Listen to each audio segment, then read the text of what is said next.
La célula y sus funciones. Todos los seres vivos están formados de células. Los humanos contienen billones de células que trabajan en conjunto para formar el cuerpo integrado y funcional. Por lo tanto, la célula es la unidad básica, vital y funcional del ser vivo, y cada célula puede sufrir transformaciones para volverse específica y realizar una o más funciones concretas. La función adecuada del cuerpo humano depende de estructuras más pequeñas, que también se llaman órganos. Las células diminutas que constituyen estos órganos tienen dentro de ellas estructuras aún más pequeñas, conocidas como organelos, los cuales ayudan a las células a realizar su trabajo. Dentro de la célula existen diferentes sustancias que la componen y que se conocen colectivamente como protoplasma, el cual está compuesto principalmente por 5 sustancias: agua, electrolitos, proteínas, lípidos e hidratos de carbono. El agua es el principal medio líquido de la célula y abarca el del 70 al 85%. Muchos de los componentes químicos de la célula están disueltos en ella, mientras que otros están en suspensión. Los iones importantes de la célula son el potasio, magnesio, fosfato, sulfato, bicarbonato y en cantidades más pequeñas el sodio, cloruro y calcio. Estos son los productos químicos inorgánicos de las reacciones celulares y son necesarios para el funcionamiento de los mecanismos de control celulares. Las proteínas constituyen entre el 10 y el 20% de la masa celular. Se dividen en 2 tipos: en proteínas estructurales, que se encuentran en la célula principalmente en forma de filamentos largos, los cuales tienen a su cargo la formación de microtúbulos que proporcionan los citoesqueletos de organelos celulares, y las proteínas funcionales, que son principalmente enzimas de la célula, y estas entran en contacto directo con otras sustancias del líquido celular y catalizan reacciones químicas intracelulares específicas. Los lípidos más importantes son los fosfolípidos y el colesterol, que juntos forman el 2% de la masa total de la célula. Al ser principalmente insolubles en agua, se usan para formar las barreras de la membrana celular y de la membrana intracelular, que separan los distintos comportamientos celulares. Los hidratos de carbono constituyen el 1% de la masa celular total, que puede aumentar hasta el 3% en las células musculares e incluso hasta el 6% en los hepatocitos. No obstante, los hidratos de carbono siempre están presentes en forma de glucosa disuelta en el líquido extracelular circundante, de forma que es de fácil acceso para la célula. La mayoría de los orgánulos de la célula están cubiertos por membranas compuestas principalmente por lípidos y proteínas, como lo son la membrana celular, la membrana nuclear, la membrana del retículo endoplásmico y las membranas de la mitocondria, lisosomas y el aparato de Golgi. La membrana nuclear es una doble membrana que delimita el núcleo de la célula.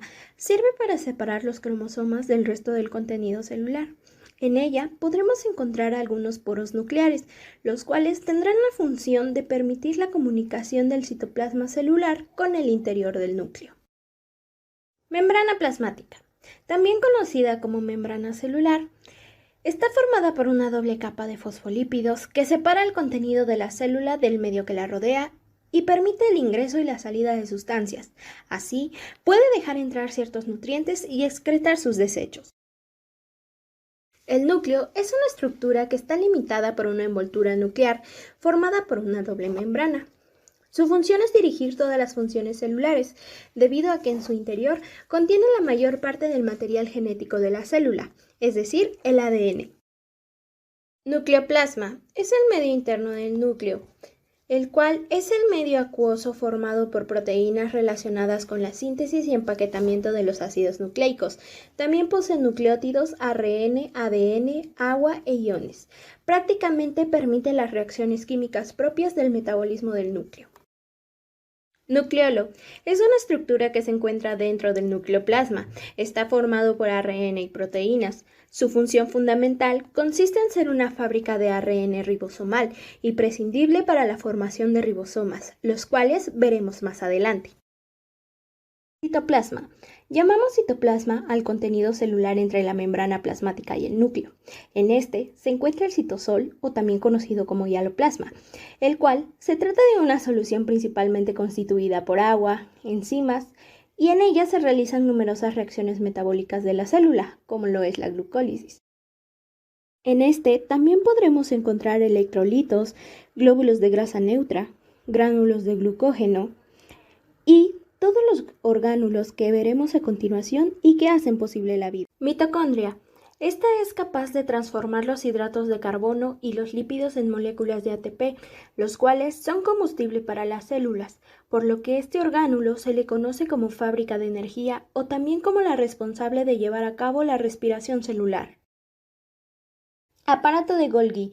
Es un conjunto de sacos membranosos, el cual contiene cisternas apiladas y vesículas. Este cumple con la función de transportar y embalar las proteínas generadas en el retículo endoplasmático, pasando por una serie de cambios que hacen que sean funcionales una vez liberadas, así como de eliminar las sustancias de desecho. Ribosomas. Se encargan de la síntesis de proteínas. En su interior, la información en forma de material genético es traducida en proteínas, las cuales desempeñan todas las funciones que ocurren en el interior de la célula. Los ribosomas son, pues, el nexo de unión entre ADN y funcionalidad celular. Retículo endoplasmático. Especie de sistema de canales formado por dos partes, retículo endoplasmático rugoso, el cual contiene ribosomas, los orgánulos especializados en la síntesis proteica, mientras que el retículo endoplasmático liso, este no contiene ribosomas y se centra en la síntesis lipídica. Debido a esto, es considerado como el sistema circulatorio de la célula. Lisosomas son vesículas constituidas por membranas que se originan en el aparato de Golgi. Estas contienen enzimas digestivas, hidrolasas, las cuales se encargan de la digestión y el aprovechamiento de los nutrientes, de reciclar restos celulares de desecho, así como de participar en la muerte programada de la célula, o también conocida como apoptosis. Peroxisomas. Su principal función consiste en catabolizar ácidos grasos de cadena larga, así como de evitar la oxidación de la célula. Esto último llevándolo a cabo al eliminar productos relacionados con el peróxido de hidrógeno, protegiendo así a la célula. Centriolos. Forman parte del citoesqueleto. Son unos microtúbulos que, además de mantener la estructura de la célula, se encargan de ser la autopista o el medio por la que viajan los otros orgánulos y de intervenir en la división celular, sirviendo de soporte para que la célula se separe de manera correcta. La célula requiere nutrientes del exterior, por lo que debe eliminar sustancias de desechos procedentes del metabolismo y mantener estable su medio. Para posibilitar este intercambio, la membrana celular presenta una permeabilidad selectiva. Los mecanismos que permiten a las sustancias cruzar las membranas plasmáticas son el transporte pasivo y el transporte activo. El transporte pasivo es cuando no se requiere energía para que la sustancia cruce la membrana, mientras que el transporte activo utiliza ATP como fuente de energía para atravesar la membrana. Dentro del transporte pasivo se encuentran dos tipos de mecanismos de transporte, difusión y ósmosis. La difusión se refiere al paso del soluto a través de una membrana de permeabilidad selectiva, desde un medio de mayor a uno de menor concentración, y yendo a favor de un gradiente de concentración. Existen dos tipos de difusión, la simple y la facilitada. En la difusión simple existe un proceso espontáneo que no requiere energía, ya que está promovido por un gradiente de concentración y no se utiliza una proteína transportadora. Mientras que en la difusión facilitada, las moléculas se difunden a través de la membrana con la ayuda de proteínas de la membrana, es decir, canales y transportadores. El otro tipo de transporte pasivo es la ósmosis, el cual es el paso del agua a través de una membrana semipermeable, desde una disolución con menor concentración de soluto a una disolución de mayor concentración de soluto. Por otra parte, el transporte activo es el paso del soluto a través de una membrana de permeabilidad selectiva, desde un medio de menor a uno de mayor concentración, y este transporte va en contra del gradiente de concentración. Existen dos tipos según el origen de la energía que se utiliza para facilitar el transporte. Por un lado tenemos al transporte activo primario, en el que la energía derivada del ATP empuja a la sustancia para que cruce la membrana, modificando la forma de las proteínas de transporte de la membrana. Un ejemplo de transporte activo primario es la bomba de sodio-potasio, que mantiene una baja concentración de sodio en el citosol, extrayéndolo de la célula en contra de un gradiente de concentración. También mueve a los iones potasio desde el exterior hasta el interior de la célula. Una de las funciones más importantes de la bomba sodio-potasio es controlar el volumen de todas las células, ya que sin la función de esta bomba, la mayoría de las células del cuerpo se hincharían hasta explotar. Por otra parte, tenemos el transporte activo secundario, el cual usa ATP indirectamente, es decir, la energía del transporte activo primario. Algunas sustancias más grandes, como polisacáridos, proteínas y otras células, realizan el cruce mediante tipos de transporte grueso, endocitosis y exocitosis. La endocitosis es el proceso a través del cual una célula adquiere material extracelular. La célula crea una vesícula con su propia membrana para rodear al agente externo y situarlo en su interior. Gracias al proceso de endocitosis, la célula regula el tránsito de agentes externos, lípidos y proteínas. Asimismo, controla la composición de la membrana. En función del tamaño de las partículas incorporadas, existen dos modalidades de endocitosis, la pinocitosis y la fagocitosis. La pinocitosis consiste en la incorporación de cantidades diminutas de líquido extracelular y sustancias disueltas en forma de vesículas pequeñas. Algunas sustancias penetradas por este mecanismo son hormonas, colesterol e incluso virus. La fagocitosis consiste en la incorporación de grandes partículas de materia por una célula, como las bacterias, alguna otra célula o partículas de tejido que está en degeneración. Ahora, pasando con la exocitosis, aquí se va a realizar un proceso inverso a la de la endocitosis, en el que una vesícula intracelular se aproxima a la membrana plasmática, fundiéndose con ella de manera que el contenido de dicha vesícula es vertido al medio extracelular. Gestión de sustancias extrañas introducidas por endocitosis. Función de los lisosomas. Después de que aparezca una vesícula de pinocitosis o fagocitosis dentro de una célula, se unen a ella uno o más lisosomas que vacían sus hidrolasas ácidas dentro de ella. Se forma una vesícula digestiva dentro del citoplasma celular y comienzan a hidrolizar sustancias de la célula. Los productos de la digestión son moléculas pequeñas de aminoácidos, glucosa y fosfatos. Lo que queda de la vesícula se denomina cuerpo residual y son sustancias indigestibles que se excretan por exocitosis. Otro papel importante de los lisosomas es la eliminación de las células o porciones de las células dañadas en los tejidos.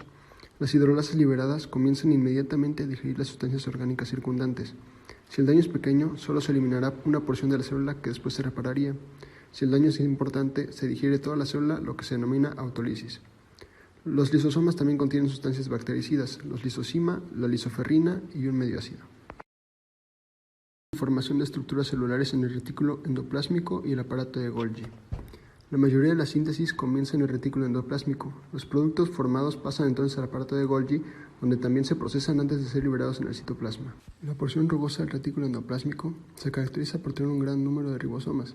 Las moléculas proteicas se sintetizan en el interior de las estructuras de los ribosomas. Extruyen parte de las moléculas proteicas sintetizadas directamente hacia el citosol. El retículo endoplásmico liso también sintetiza lípidos, especialmente fosfolípidos y colesterol, y se incorpora rápidamente a la bicapa lipídica, provocando que su crecimiento sea mayor. Otras funciones del retículo endoplásmico son proporcionar enzimas que controlan la escisión del glucógeno, también proporcionar enzimas que son capaces de detoxificar las sustancias que podrían dañar la célula. A medida que se forman las sustancias en el retículo endoplásmico, se transportan a través de los túbulos hacia porciones del retículo endoplásmico liso, que están más cerca del aparato de Golgi. Las vesículas pequeñas de transporte compuestas por pequeñas envolturas de retículo endoplásmico liso se van escindiendo continuamente y difundiendo hasta la capa más profunda del aparato de Golgi. Dentro de las vesículas se sintetizan proteínas y otros productos del retículo endoplásmico. Las vesículas se fusionan con el aparato de Golgi y ahí vacían sus sustancias. El aparato de Golgi compacta las secreciones del retículo endoplásmico. Las vesículas formadas por el aparato de Golgi son principalmente vesículas secretoras, que contienen proteínas que se deben segregar a través de la superficie de la membrana celular. Estas vesículas difunden primero hacia la membrana, después se fusionan con ella y vacían sus sustancias hacia el exterior por exocitosis. Algunas vesículas están destinadas para el uso intracelular. Extracción de energía de los nutrientes, función de la mitocondria. Los hidratos de carbono, las grasas y las proteínas son las sustancias principales de donde la célula obtiene su energía.